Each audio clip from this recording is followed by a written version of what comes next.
Before I really get started, I want to acknowledge a few people because I never really get to this slide in sufficient time to do justice to it. So first, Dr. Nick Gobler from Iowa State. He is instrumental in all this work and has led both experiments that we've done. And he had to be in Australia at this time, and I'm pinch hitting for him, if you will. So others on this list, some of you I'm sure know, I'm going to present a little bit of some data from one of Jack Decker's postdocs, Nick Sorrow, which I'll talk about in a little bit. And then, of course, our funding sources, National Pork Board, Iowa Pork Producers Association, and then Choice Genetics.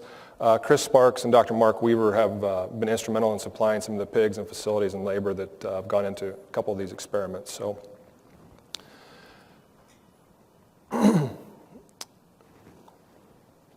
So I'm going to give you a little bit of a general introduction, and then I want to talk about two experiments that have been funded by the Iowa Pork Producers and the National Pork Board in terms of this PRRS work, and then hopefully try and put some of these things together and give you a little bit of a future direction, I guess.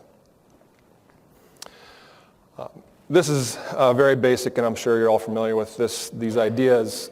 There's a stereotypical response to infection and stress. I've been involved in challenge studies with Salmonella, E. coli, PRRS, now PRRS, and PCV, and one of the things we always see is that decrease in feed intake associated with the innate immune response and cytokines and those types of things, and the animals just don't want to eat. Well, that's all good, but what we really think, what I guess from a nutrition perspective, I think what we need to better understand are the physiologic mechanisms behind the metabolic response to the infection. And I think if we can get a better handle on that, it may give us some keys that we can use to feed these pigs that would help them through the growth check associated with that decreased feed intake.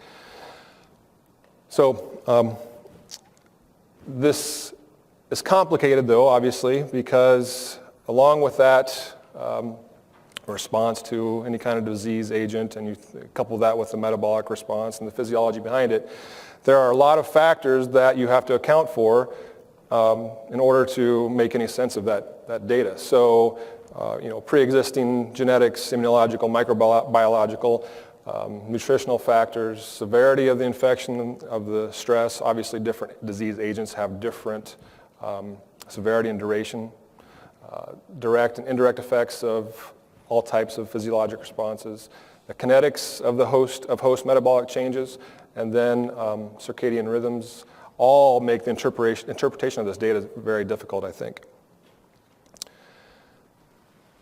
So before I go on, these two experiments that we've done really started a couple years ago when we met at the National Pork Board in a working group that was at the time called the Nutrition by Health Interaction working group, if you will. And I believe Roger Main and Mike Murtaugh and I believe Dick Hesse and others were involved in some of these initial discussions. But basically, this is the question that we wanted to address. How do you feed a sick pig? If you open up the 2012 swine NRC, there aren't nutrient requirements for sick animals.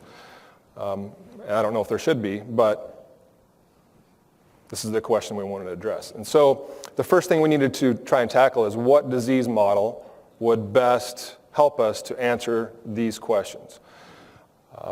We tossed around the idea of Salmonella challenge studies. We tossed around the idea of PRRS challenge studies. We finally settled on PRRS because we thought it would be the most reproducible, and we thought from a commercial perspective it would be the most beneficial to producers. So we went with the PRRS challenge model, and the first experiment that I want to talk to you about was really to just kind of establish that model, establish that we can use it to address some of these nutritional questions.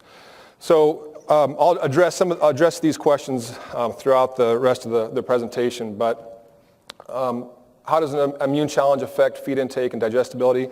Obviously, I think we know the answer to the first question, but again, to establish the model, we need to address that. Digestibility, we'll talk about that. Does an immune challenge alter tissue accretion? So with the help of Nick at Iowa State and scanning pigs with dual X-ray absorptiometry, we're able to address the tissue accretion question. the impact of disease challenge on pig feed efficiency, and then do sick pigs have altered nutrient requirements? These last two, I don't have good answers for. And as I think one of my grad students told me, it's all right to have questions that are unanswered because that's job security, right? So this first experiment, again, was mainly to establish the model. And we wanted to characterize the metabolic impact immune system activation has on disease and on growing pigs' metabolism and growth.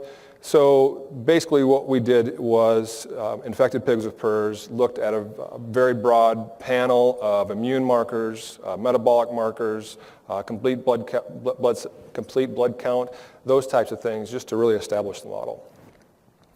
So real quickly, some information on the materials and methods. 76 PRRS negative gilts. We randomly assigned them to pens in a commercial production setting. We fed them a standard diet, inoculated them IM with PRRS, and I don't have a whole lot of information about the PRRS virus other than it was a field isolate from southern Minnesota, I believe, provided by Dr. Mark Fitzsimmons. And then we collected blood samples at day 0, 7, 14, 28, and 56 following an overnight fast.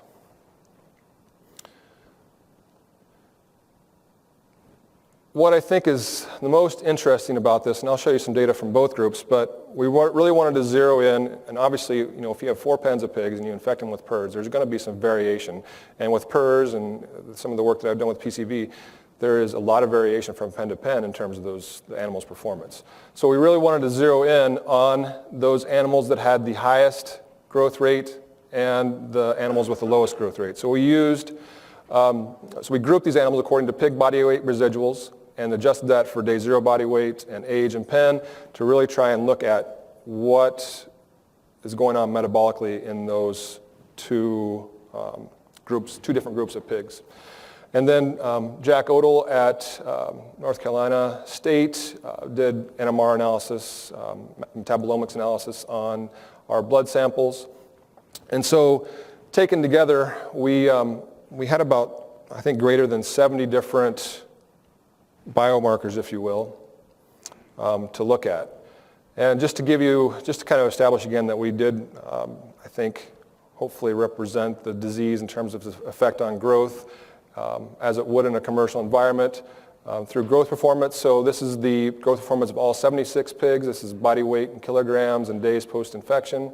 And then if you look at the two groups that I mentioned, the pigs with the lowest residual growth and the pigs versus the pigs with the highest residual growth, you see that there is quite a bit of difference in the growth rates between those two groups of pigs. And if you look at that first 30 days, that is really where that initial growth check occurs. And I think as we go through this, you'll see a common theme with respect to that period.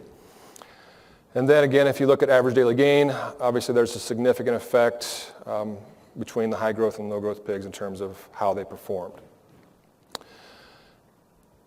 So as you can imagine with these over 70 different biomarkers, if you will, it's very difficult to look at them individually and make any kind of sense out of it in terms of what's happening metabolically.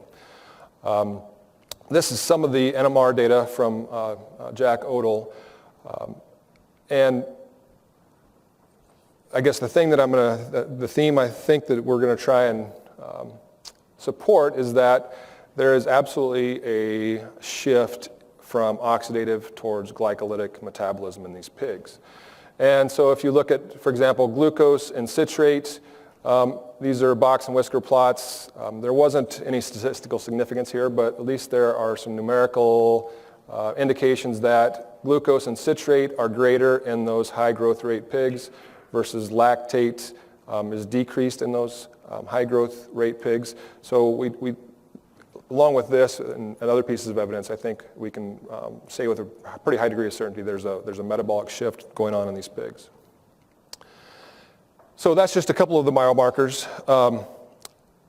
One of the things that's I think helped us, and I don't understand this analysis very well myself, and this is part of Nick Sorrell's work that he's done with some of this data, and he'll present at the Midwest Animal Science meetings early next year.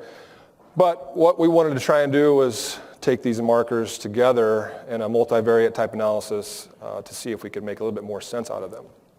So Nick performed a canonical analysis, and I'll call it a CDA analysis from now on, to try and discriminate between all of these multiple serum markers.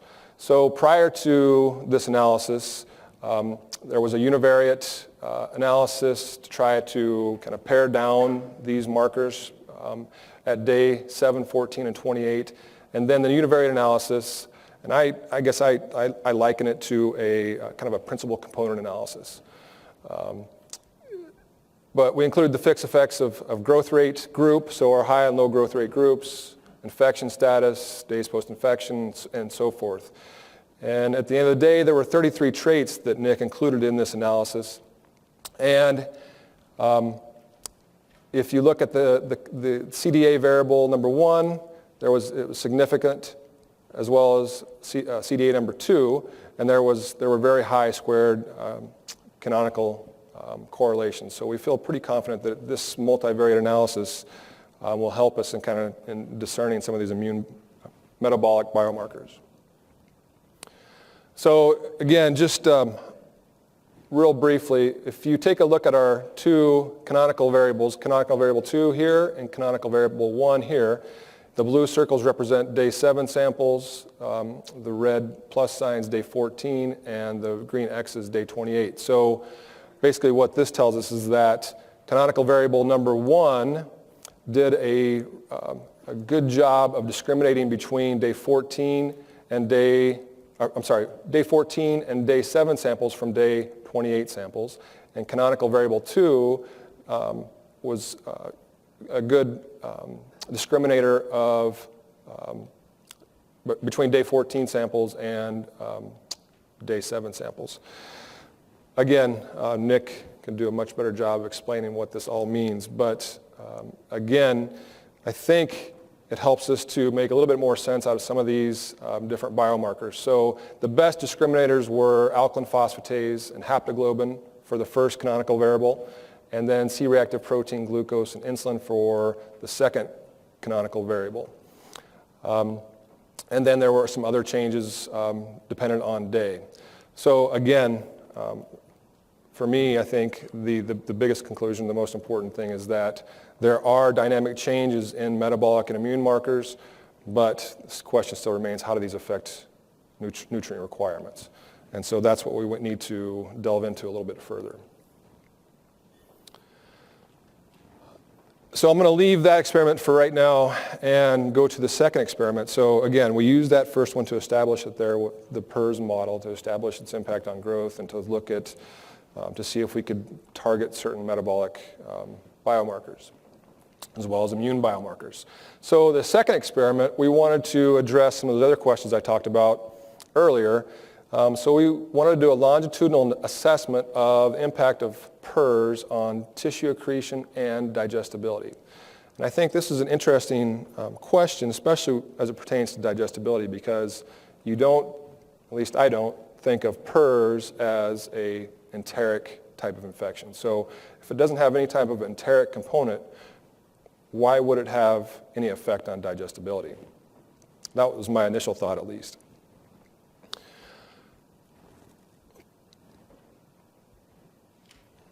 So the overall goal was to look in growth finisher pigs, again in a commercial setting, and characterize the impact of PRRS on feed efficiency, energy, nutrient digestibility, body composition, and then post-absorptive metabolism. So our hypothesis, as it states there, is that PRRS is going to be associated with reduced energy and nutrient digestibility.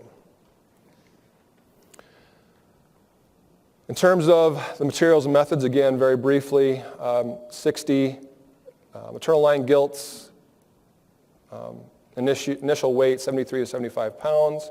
Litter mates were split between 2 separate barns, and all pigs were, one barn was a control barn, and then the other barn was a dirty barn or a PRRS infection barn. We fed them again a standard corn, soy, distiller grain diet, PRRS inoculation with the same isolate that we used in the first experiment. And then we wanted to measure the variables that I've already mentioned.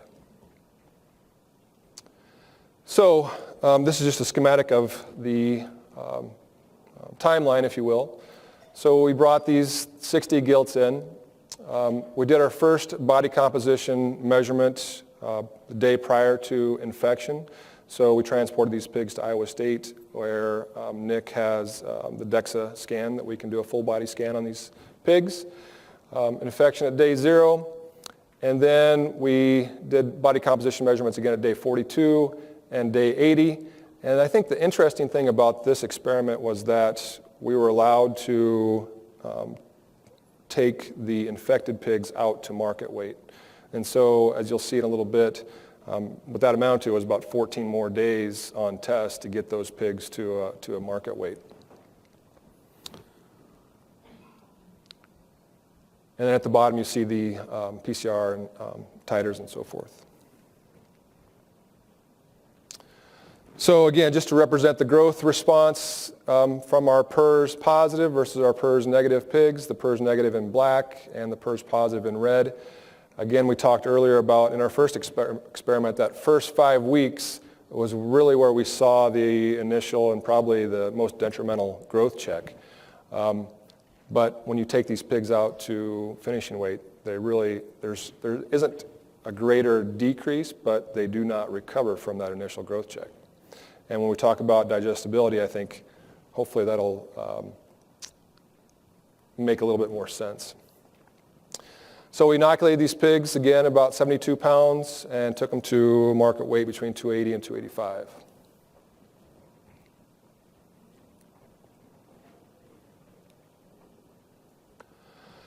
And again, just to further illustrate that first 5 weeks and the detriment that it causes, average daily gain, 50% reduction in that first 4 to 5 weeks. Average daily feed intake, 32% reduction. And then in feed efficiency, 25 to 25% reduction in feed efficiency. But after that 5 weeks and on out to finishing, we don't have the negative effects. So how do we explain that, I guess? I've already mentioned a little bit about the body composition analysis. So we use dual X-ray absorptiometry to estimate total mass, lean, fat, and bone mineral density and content. And again, I just want to show you a little bit of this data. So if you look at whole body composition over the entire period, again, there's significant reductions in DEXA predicted body weight, fat and lean. And then if you look at bone mineral content, lean percentage, fat percentage, there are, again, significant effects, significant changes in total body composition in those PRRS challenge pigs, which is what you would expect, I think. So what about tissue accretion rates? So if you compare the accretion rates at the different periods that we employed in this experiment. So on the left here you have from 0 to 42 days, and on the right, the period from 42 to 80 days. So the interesting thing here is that those first 42 days, significant reductions in tissue accretion rates in those PRRS infected pigs. However, from 42 to 80 days, there is a significant effect for fat, but for the rest of the parameters, lean, protein, bone mineral content, and total, the effect doesn't remain. So why isn't tissue accretion, I guess, affected for the whole study?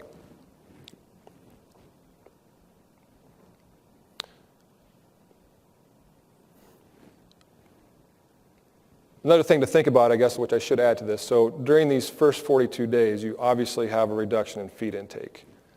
During these 42 to 80 days, feed intake is about the same. So another thing to think about when you look at this data.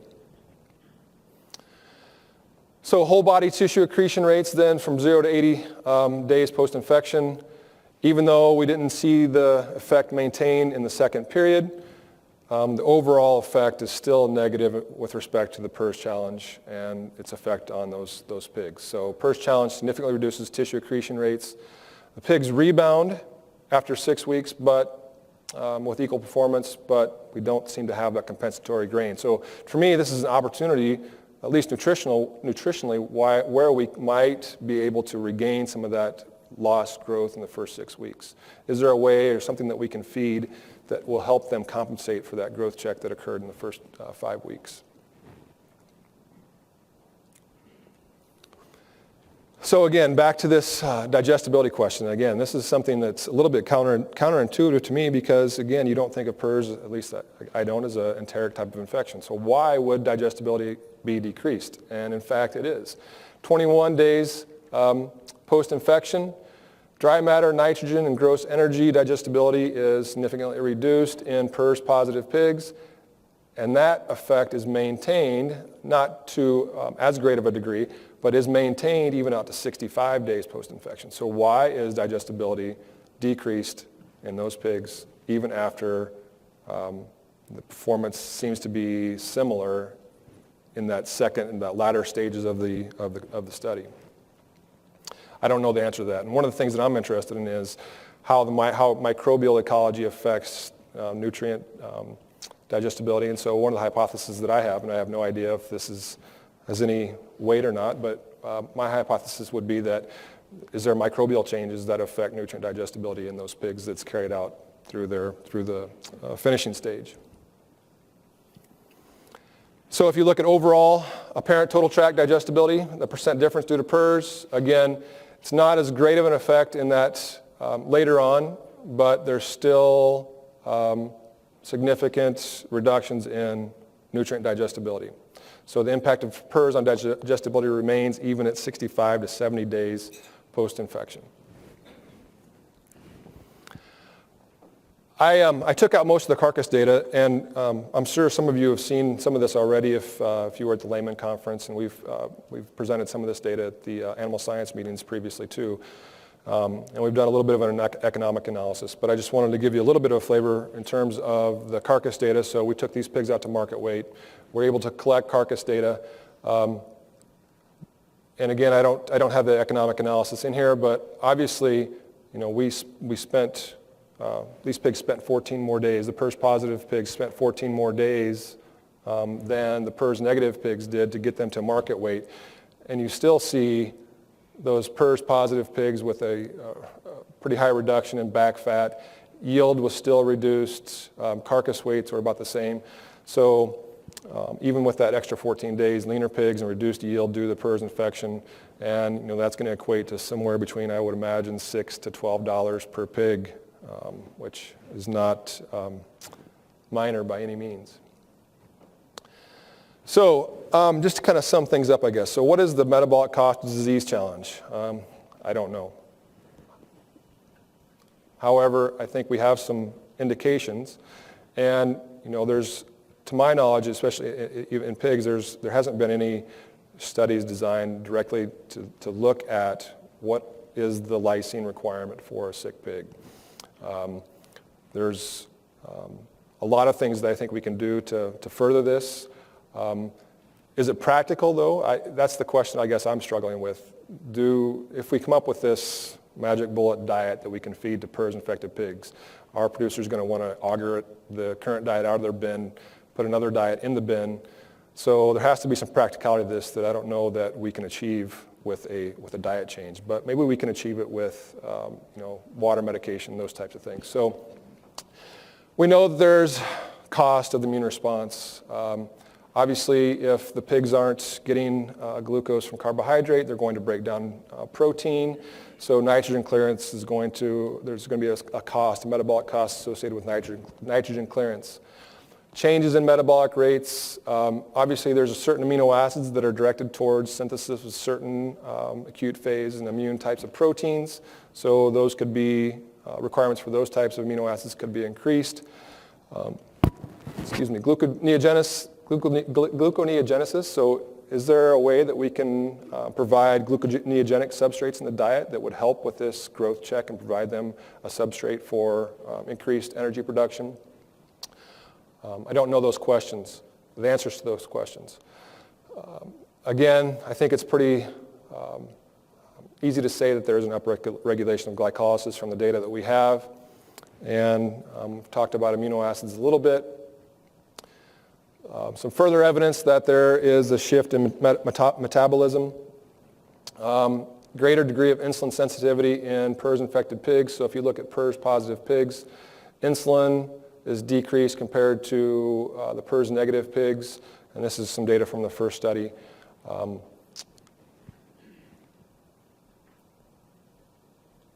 So again, I don't know the answers to these questions. I think we can look at adding gluconeogenic amino acids to the diet. We can look at putting glucose in the water. We could look at I don't want to call it a fad, but with humans and exercise and those types of things, one of the things they tell you after a workout is to drink milk because of its amino acid profile.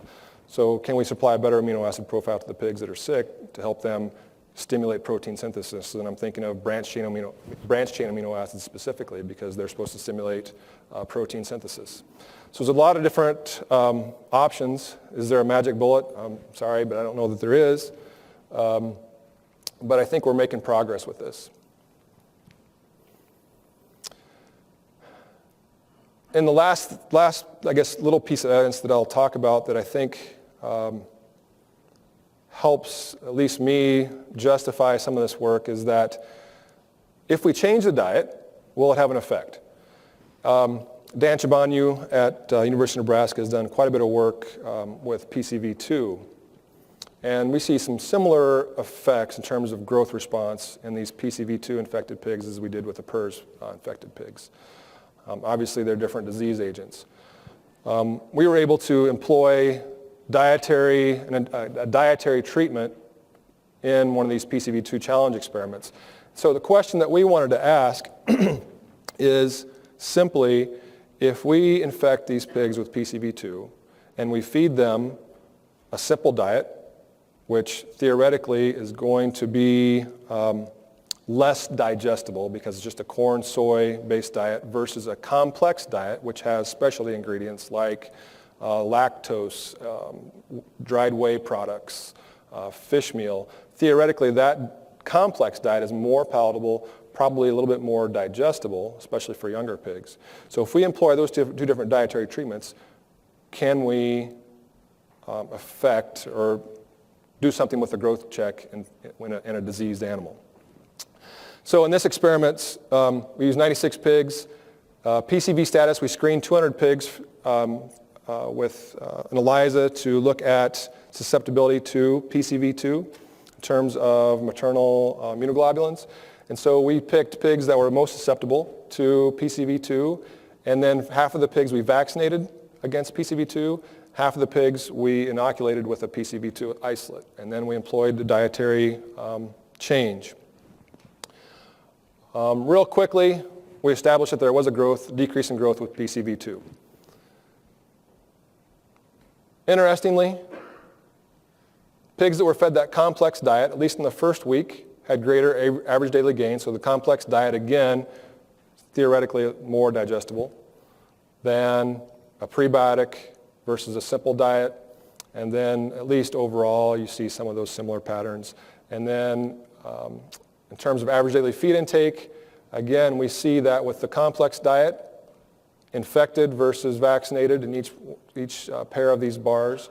But the complex diet, at least pigs had greater average daily feed intake versus a prebiotic and a simple diet. So I think we can impose dietary changes that may help with this growth check. But what specifically they are, I think is the question. So again, I think I've talked about some of the areas of opportunities throughout the presentation.